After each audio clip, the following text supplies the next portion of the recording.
ஆனந்த வணக்கம். அன்பு உறவுகள் ஆனந்தமாக அனைவரும் வாழ்க.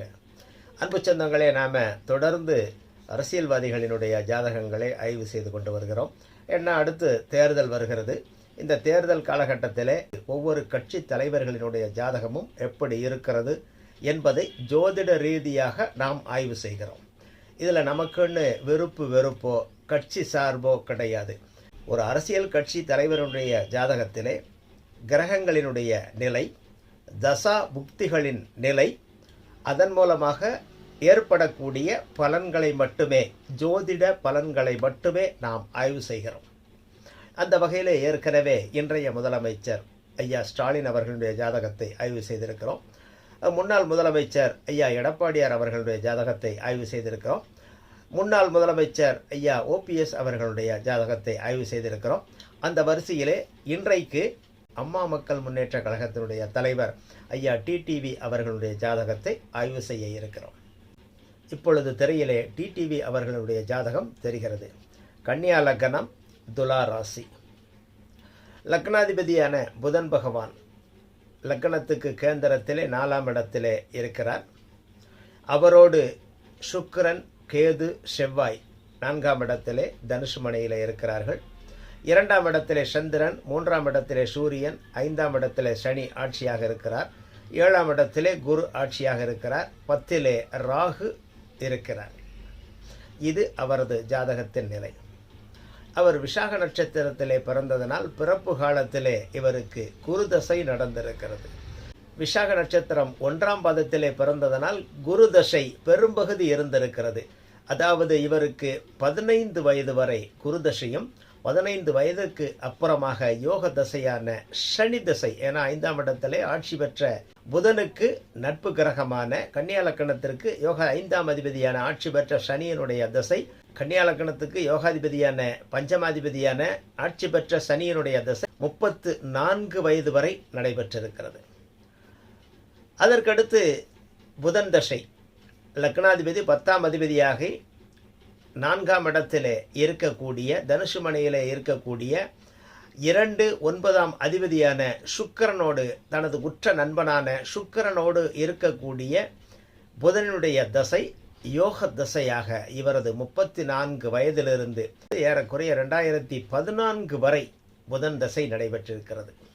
அதற்கடுத்து கேதுவினுடைய தசை 2021 கடைசி வரைக்கும் நடந்திருக்குது.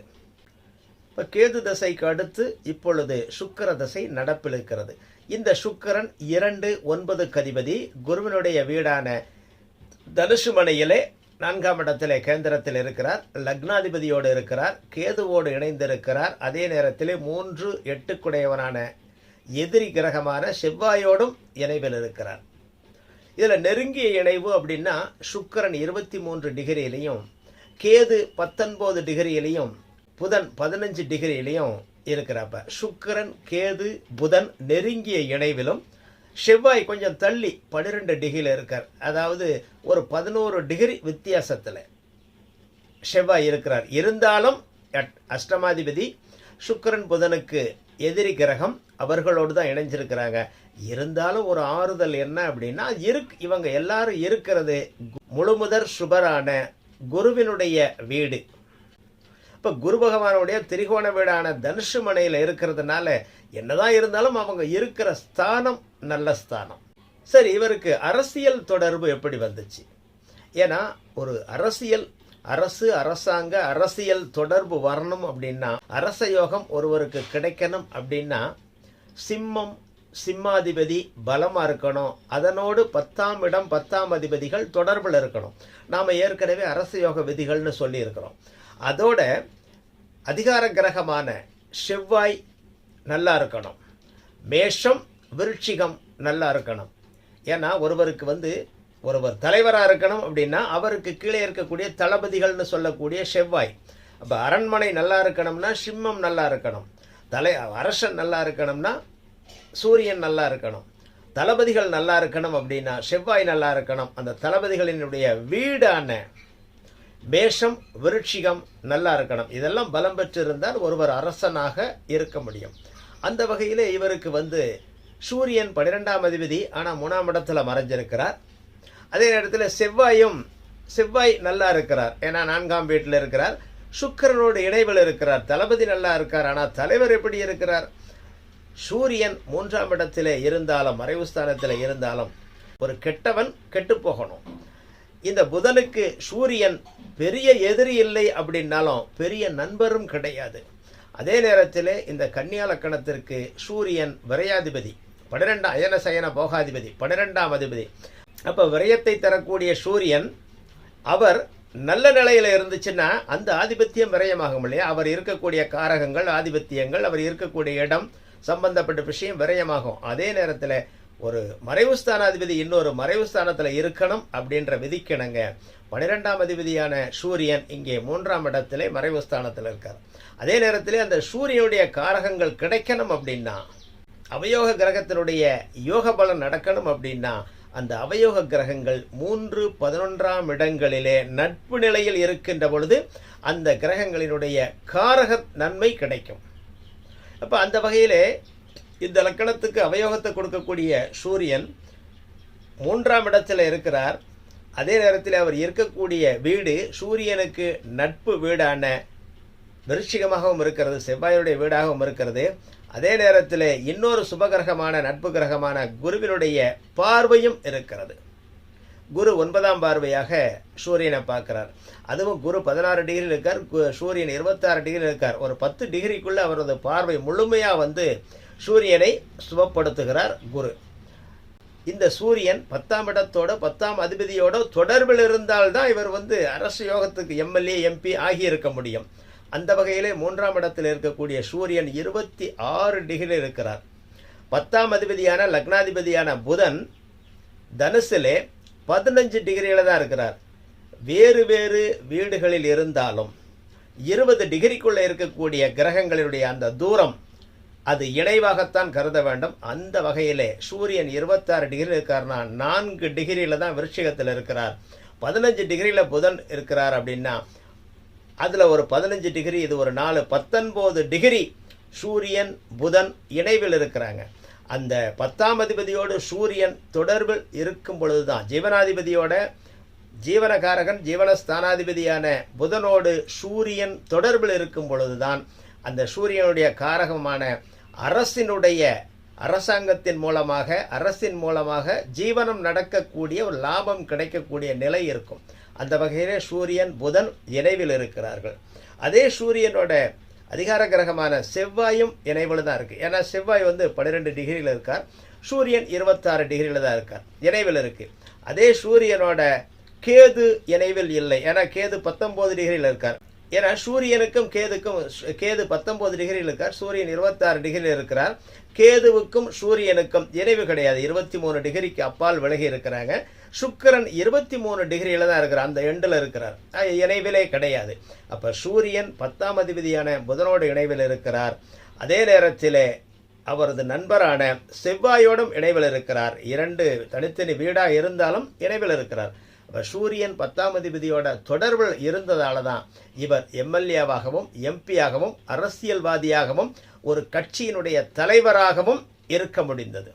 சரி, இவர் அரசியல் வாழ்க்கையிலே வெற்றி பெறுவதற்கு, அது எம்எல்ஏ எம்பியா வெற்றி பெற்ற காலங்களிலே நடைபெற்ற தசா புத்திகள் எப்படி இருந்தது அப்படின்றத பார்ப்போம்.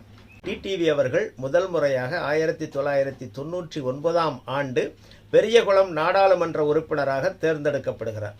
1999 10வது மாதம் அந்த காலகட்டத்தில்.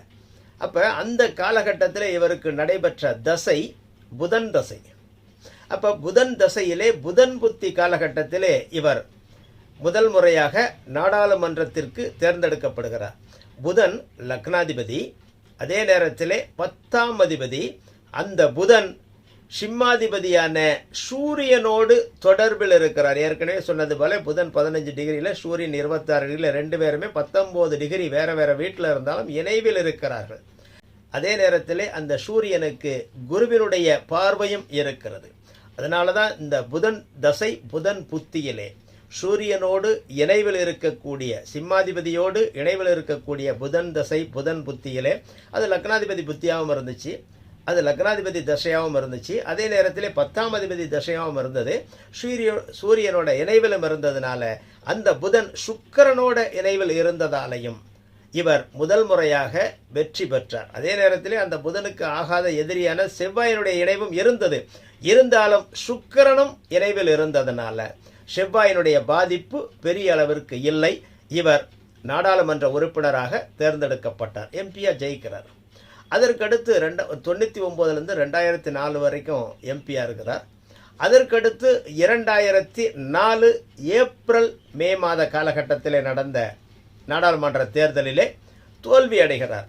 அப்பவும் அதே புதன் தசை தான் போய்கிட்டு இருக்கு. புதன் தசை புதன் புத்தியிலே வெற்றியை பெறுகின்றவர். அதே புதன் தசை சூரிய புக்தியிலே தோல்வி அடைகிறார். அது எப்படி? புதன் தசை சூரியன் தான் இங்கே 3ஆம் இடத்துல நல்லா இருக்கானே, குரு பார்வையில் இருக்கிறானே, சூரியன் எப்படி இவருக்கு தோல்வியை கொடுத்தான்? சூரியன் நல்லா தானே இருக்கிறார். சூரியன் நல்லா இருந்தாலும் இந்த கன்னியா லக்கணத்திற்கு அவர் விரையாதிபதி.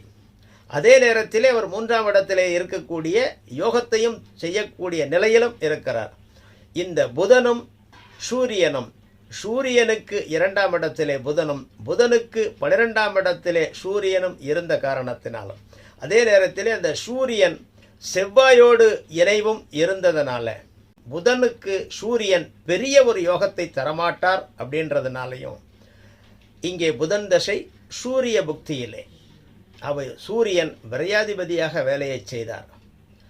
அந்த தேர்தலிலே தோல்வியை கொடுத்தார். அதே நேரத்திலே இந்த சூரியன் மறைமுகமாக பலமாக மறைவு ஸ்தானத்திலும் பலமாக இருந்ததனால ராஜ்யசபா எம்பி அப்படின்ற பொறுப்பையும் கொடுத்தார். நேரடி தேர்தலிலே வெற்றி பெறவில்லை, அவர் தோல்வியை தழுவினார். அப்படின்னாலும் அடுத்து அதே புதன் தசை சூரிய பக்தியிலே 6வது மாதம் ஜூன் மாதம் ராஜ்யசபா எம்பியாக தேர்ந்தெடுக்கப்படுகிறார். நேரடி மக்களால் இவர் தேர்ந்தெடுக்கப்படவில்லை. இருந்தாலும் மறைவு ஸ்தானத்தில் இருக்கக்கூடிய சூரியன் மறைமுகமான ஒரு அதிகாரத்தை இவருக்கு கொடுக்க வேண்டும் அப்படின்றதுனால மீண்டும் எம்பியாக ராஜ்யசபா எம்பியாக தேர்ந்தெடுக்கப்படுகிறார்.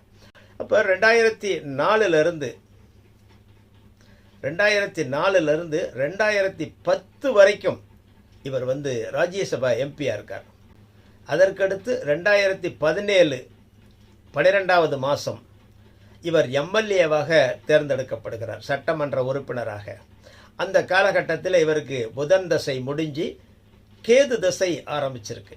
அப்போ கேது எப்படி இவருக்கு எம்எல்ஏ பதவியை கொடுத்தான்? நேரடி அரசியலிலே இவர் வெற்றி பெறக்கூடிய அளவிற்கு, மக்களால் தேர்ந்தெடுக்கப்படக்கூடிய அளவிற்கு வெற்றியை கொடுத்தான். எப்படி அப்படின்னா, கேது 4ஆம் இடத்தில் இருக்கிறான். சுக்கிரனோடு இருந்து கேது பலமாக இருக்கிறான். கேது இருக்கக்கூடிய வீடு குருவினுடைய வீடு. அதே கேது லக்னாதிபதியோடு இணைவலும் இருக்கிறார். ராகு கேதுக்கள் தான் இணைந்திருக்கக்கூடியவர்களைப் போலவும், தன்னை பார்க்கக்கூடியவர்களைப் போலவும், தான் யாருடைய வீட்டில் இருக்கிறார்களோ அந்த அதிபதியைப் போலவும் செயல்படுவார்கள். அப்படின்றதுனால இங்கே கேது குருவை போலவும், ஏன்னா குரு 4ஆம் அதிபதி 7ஆம் இடத்திலிருந்து லக்கணத்தை பார்க்குறார். அப்போ குரு நல்லதை செய்யணும். அது குருவை போலவும். அதே போல் இணைந்திருக்கிறது யார்? சுக்கிரன். சுக்கிரன் 2 9ஆம் அதிபதி, தனத்தையும் லாபத்தையும் கொடுக்கக்கூடிய சுக்கிரனுடைய இணைவு. அப்போ சுக்கிரனை போலவும். அடுத்து லக்னாதிபதியும் 10ஆம் அதிபதியுமான புதன் இணைஞ்சிருக்கிறார். அப்போ புதனை போலவும். 10ஆம் அதிபதி 10ஆம் இடம்னு சொல்கிறது தான் பணம், பதவி, பட்டத்தை சொல்லக்கூடியது. அப்போ கேது தசையிலே இவர் எம்எல்ஏவாக ஜெயிச்சார். ஏன்னா கேது இங்கே பலமாக இருக்கிறார். கேது 10ஆம் அதிபதியோடு தொடர்பில் இருக்கார். அதே நேரத்தில் சூரியனோடும் அந்த 10ஆம் அதிபதி தொடர்பில் இருக்கிறார். அப்போ கேது தசையிலே 2017 12வது மாதத்திலே ராகு புக்தியிலே, ஏன்னா ராகு 10ஆம் இடத்திலே இருக்கிறார். ராகு புதனை போலவே செயல்படணும். அப்போ ராகு கேதுக்கள் புதனை போலவே செயல்படணும் அப்படின்ற விதிக்கிணங்க இப்போ ஏற்கனவே புதன் தசை புதன் புத்தியிலே எப்படி 2004 தேர்தலில் வெற்றி பெற்றாரோ அதே போல இங்கே புதனோடு இணைவில் இருக்கிறார். புதனோடு இணைவில் இருக்கிறார் கேது, புதன் வீட்டில் இருக்கிறார் ராகு. அப்போ புதனை போலவே இருவரும் செயல்படக்கூடிய நிலையிலே மீண்டும் இவர் எம்எல்ஏவாக கேது தசை ராகு புக்தியிலே 2017 12ஆம் மாதம் ஜெயிக்கிறார். அதற்கடுத்து 2021 ஏப்ரலில் கோவில்பட்டி சட்டமன்ற தொகுதியில் நின்று தோல்வியை தழுவுகிறார். அப்போ 2021 ஏப்ரல் மே காலகட்டத்தில் இவருக்கு அதே கேது தசை தான். ஏன்னா கேது புதனை போல தான் செயல்படணும். ஆனால் இப்போ ராகு புக்தி கிடையாது. இப்போ நடக்கிறது கேது தசையிலே புதன் புக்தி. ஏன் இப்போ கேது புதனை போல தான் செயல்படுவார், புதன் நல்லாத்தானே இருக்கிறார் அப்படின்னா, இங்கே புதன் செவ்வாயினுடைய இணைவில் இருக்கிறார். புதன் லேசா பங்கப்பட்டிருக்கிறார். அதே நேரத்தில் கேதுவும் புதனும் இணைவில் இருக்கிறார்கள். அப்போ கேது தசை புதன் புத்தி அப்படின்றது இவருக்கு சிறந்த ஒரு யோகத்தை கொடுக்காது. அப்படின்றதுனால கேது தசை புதன் புத்தி காலகட்டத்தில் இவர் தோல்வியை தழுவினார். எம்எல்ஏவா நின்று கோவில்பட்டி தொகுதியிலே குறைந்த வாக்கு வித்தியாசத்திலே தோல்வியை தழுவினார். வெற்றி கிடைக்கக்கூடிய ஒரு யோக திசை இருந்தாலும் அது யோகத்தை கொடுக்க முடியாத கேதுவும் புதனும் இணைந்த ஒரு தசா புக்திகளாக இருந்ததுனால, கூடவே செவ்வாயினுடைய இணைவும் இருந்ததுனால, இன்னொரு அசுபகிரகமான சூரியனுடைய இணைவும் இருந்ததுனால, ரெண்டு பேருக்குமே கேதுவுக்கும் புதனுக்கும் செவ்வாய் சூரியன் ரெண்டு பேரும் இணைவு, சுக்கிரன் இணைவு இருந்தாலும் அப்போ வெற்றி கிடைக்க வேண்டிய நிலையிலே தோல்வியை கொடுத்தது. அந்த வெற்றி கிடைக்காமல் போனது. ஏன்னா தசாநாதனும் புக்திநாதனும் அவ்வளவு விசேஷமாக இல்லை. அதற்கடுத்து ஏப்ரல் 2024 எம்பி தேர்தலிலே தோல்வியை தழுவுகிறார். அப்போ 2024 இவருக்கு கேது தசை முடிஞ்சு சுக்கிர தசை ஆரம்பிக்குது. சுக்கிரன் 2-9 அதிபதி. சுக்கிரன் இருக்கிறது குருவினுடைய வீடு, நல்ல வீட்டில் தான் இருக்கிறார். அதே சுக்கிரன் 1-10 அதிபதியான லக்னாதிபதி 10 அதிபதியோட இணைவில் தான் இருக்கிறார். அதே நேரத்தில் அந்த சுக்கிரனுக்கு பக்கத்தில் கேதுவும் இருக்கிறார். அடுத்து செவ்வாயும் இருக்கிறார் அந்த வீட்டிலே. அப்போ செவ்வாய் கேது இணைவில் இருக்கக்கூடிய சுக்கிரன் இந்த 2-9 அதிபதி, அதே நேரத்தில் கன்னியா லக்கணத்திற்கு ராஜயோகத்தை கொடுக்க வேண்டிய சுக்கிரன் ராஜயோகத்தை கொடுக்கக்கூடிய நிலையில் இருக்கிறார். இருந்தாலும் செவ்வாய் கேது இணைவால் அவர் முழுமையான பலன்களை கொடுக்க இயலாத ஒரு நிலையிலும் இருக்கிறார்.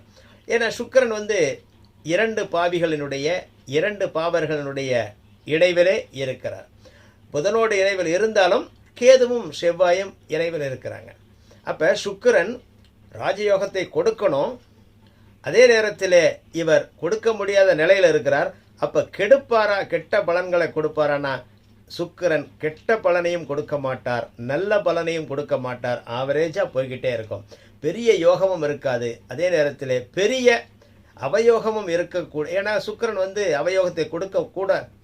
ஏன்னா சுக்கிரன் கன்னியா லக்கணத்திற்கு புதனுடைய லக்கணங்களுக்கு அவயோகத்தை கொடுக்க மாட்டார். ஏன்னா ராஜயோகாதிபதி. ஆனால் யோகத்தை கொடுக்கக்கூடிய நிலையில் அவர் இல்லை. ஏன்னா யோகத்தை 2 பாவகிரகங்கள் தடுக்கிறாங்க. அதே நேரத்தில் இவர் அவயோகத்தையும் கொடுக்க மாட்டார். ஏன்னா என்னதான் இருந்தாலும் நண்பர் இல்லையா? அப்போ யோக பலன் கொஞ்சம் குறைவாகவே இந்த சுக்கிர தசையிலே இருக்கும். இந்த காலகட்டத்தில், இந்த சுக்கிர தசை காலகட்டத்தில் 2024 எம்பி தேர்தலிலே சுக்கிர தசை சுக்கிர புக்தியிலே இவர் தோல்வியை தழுவினார்.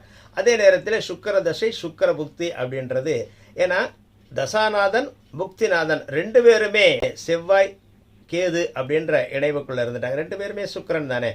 அப்போ தசாநாதன் நல்லா இருந்து புத்திநாதன் கொஞ்சம் சுமாராக இருந்துச்சுன்னா, அந்த புத்திநாதன் யோகாதிபதியாக இருந்துச்சுன்னா ஓரளவுக்கு யோகத்தை கொடுப்பான். ஒருவேளை தசாநாதன் யோகாதிபதியாக இருந்து புத்திநாதன் அவயோகத்தை கொடுக்கக்கூடிய நிலையில் இருந்தாலும் யோக பலன் சற்று குறைவாக இருக்கும். ஆனால் யோக பலன் ஓரளவுக்கு நடக்கும். இங்கே தசாநாதனும் சுக்கிரன் புக்திநாதனும் சுக்கிரன் 2 பேருமே 2 பாவிகளுக்கு பக்கத்தில் மாட்டினதுனால பெரிய ஒரு நன்மையை கொடுக்கக்கூடிய, வெற்றியை கொடுக்கக்கூடிய நிலையில் சுக்கிர தசை சுக்கிர புக்தியில். அதனால் நாடாளுமன்ற தேர்தலிலே 2024 ஆண்டு ஏப்ரல் மாதத்தில் இவர் தோல்வியை தழுவினார். இப்போ சுக்கிர தசை தான் போய்கிட்டு இருக்கு. சுக்கிர தசையிலே சுக்கிர பக்தி முடிஞ்சிருச்சு. இப்போ சூரிய புக்தி நடப்பில் இருக்கு. தேர்தல் காலகட்டத்திலே சந்திர புக்தியாக இருக்கலாம். ஏன் அப்படின்னா துல்லியமான பிறப்பு நேரம் கிடையாது. எவருடைய ஜாதகத்திலையும் பிறந்த நேரம் துல்லியம் அப்படின்னு சொல்ல முடியாது. 10 நிமிஷம் 15 நிமிஷம் முன்ன பின்ன இருக்கலாம். அப்போ முன்ன பின்ன இருக்குது அப்படின்னா தசா புக்திகள், அந்த புக்திகளில் 3 மாதம் 2 மாதம் முன்ன பின்ன இருக்கலாம். அப்போ இந்த சுக்கிர தசையிலே சூரிய புக்தி இவருக்கு அரசு யோகத்தை கொடுக்கக்கூடிய நிலையில் தான் இருக்குது. இப்போ சுக்கிரதசை சூரிய புத்தி அப்படின்றது மார்ச் ஏப்ரல் காலகட்டத்தில் இவருக்கு நடைபெற்று கொண்டிருக்கிறது.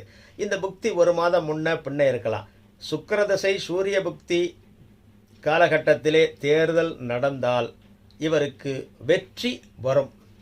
அதே நேரத்தில் சூரிய புத்தி முடிந்து சந்திர புத்தி ஆரம்பிச்சிருச்சு அப்படின்னா வெற்றி என்பது, ஏன்னா அந்த சந்திரன் அமாவாசை 2 நாளில் அமாவாசையாக போகிற சந்திரன், அவர் அந்த சந்திரன் பெரிய யோகத்தை கொடுக்க 11ஆம் அதிபதியாக இருந்து 2ஆம் இடத்துல நல்ல இடத்துல இருந்தாலும் அந்த சந்திரன் அமாவாசை அப்படின்ற நிலையை நோக்கி போய்கிட்டு இருக்கிறார். என்னென்ன 2 நாளில் அமாவாசையாக போகிறார்.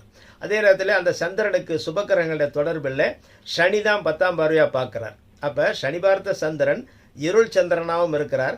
அந்த சந்திர புத்தி காலகட்டத்திலே தேர்தல் நடக்குமேயானால் வெற்றியை எதிர்பார்க்க முடியாது. சூரிய புத்தி காலகட்டத்தில் தேர்தல் நடந்துச்சு அப்படின்னா இவருக்கு வெற்றி நிச்சயமாக வரும். இப்போ சந்திர புத்திக்கு அடுத்து செவ்வாய் புத்தி இவருக்கு அவயோகத்தை கொடுக்கும். ஏன்னா புதனுக்கு செவ்வாய் ஆகாது. அதே நேரத்தில் அந்த செவ்வாய் புதனோடு இணைவில் இருக்கிறார், சூரியனோடு இணைவிலும் இருக்கிறார். அந்த செவ்வாய் பெரிய யோகத்தை இங்கே கொடுக்க மாட்டார். கேந்திரத்தில் இருந்தாலும் கன்னியாலக்கணத்திற்கு செவ்வாய் பெரிய யோகத்தை கொடுக்க மாட்டார். அவர் அட்டமாதிபதியும் கூட. அப்போ சூரிய புத்தி, சந்திர புத்தி, செவ்வாய் புத்திக்கு அடுத்ததாக ராகு புத்தி காலகட்டங்களிலே சுக்கிர தசை ராகு புத்தி காலகட்டம், அதாவது 2029க்கு பின்பாக 2029க்கு பின்பாக 2029 பாதிக்கு அப்புறம் சுக்கிர தசை ராகு புக்தி இவருக்கு வர இருக்கிறது. அப்போ சுக்கிர தசை ராகு புக்திக்கு அப்புறம் வரக்கூடிய காலகட்டம் அப்படின்றது இவருக்கு ஒரு அரசியலிலே ஏற்றமான ஒரு காலகட்டமாக இருக்கும். அப்போ 2029 வரைக்கும் இவருக்கு அரசியலிலே பெரிய அளவிற்கான ஒரு ஏற்றம் இல்லாத ஒரு நிலைதான். ஏன்னா சந்திர புக்தி செவ்வாய் புக்தி அப்படின்று வரக்கூடிய காலகட்டங்கள், அதாவது 2027 28 காலகட்டம் அவயோகத்தை கொடுக்கக்கூடிய ஒரு நிலையிலே அந்த கிரகங்கள் இருக்கின்ற காரணத்தினால் அப்போ இந்த சூரிய புக்தியில் வெற்றி கிடைக்குமா அப்படின்றது சொல்ல முடியாது. இவருக்கு வெற்றி கிடைப்பதற்கான சாத்தியம் இல்லை. அப்போ இந்த காலகட்டத்திலே தேர்தலிலே இவருக்கு பெரிய அளவிற்கான வெற்றி கிடைக்குமா அப்படின்றத சொல்ல முடியாது. ஏன்னா சூரிய புக்தி காலகட்டம் தேர்தல் நடக்கிற காலகட்டமா அல்லது சந்திர புத்தி காலகட்டம் தேர்தல் நடக்குமா அப்படின்றது, ஏன்னா புக்திகள் பிறந்த நேரம் 10 நிமிஷம் முன்ன பின்ன இருந்துச்சுன்னா அந்த புக்தியுடைய காலகட்டம் 2 மாதம் முன்ன பின்ன இருந்துடும். அப்போ தேர்தல் நடக்கக்கூடிய காலகட்டம் இவருக்கு சூரிய புக்தி காலகட்டமாக இருந்தால் வெற்றி உண்டு, அது சந்திர புக்தி காலகட்டமாக இருந்தால் இவருக்கு தோல்வி உண்டு. அதே நேரத்தில் 2029க்கு பின்பாக சூரிய தசை சந்திர புத்தி செவ்வாய் புத்திக்கு அடுத்து செவ்வாய் புத்தி முடிந்தவுடன் ராகு புக்தியிலிருந்து இவருக்கு சிறப்பான ஒரு அரசியல் எதிர்காலம் இருக்கிறது.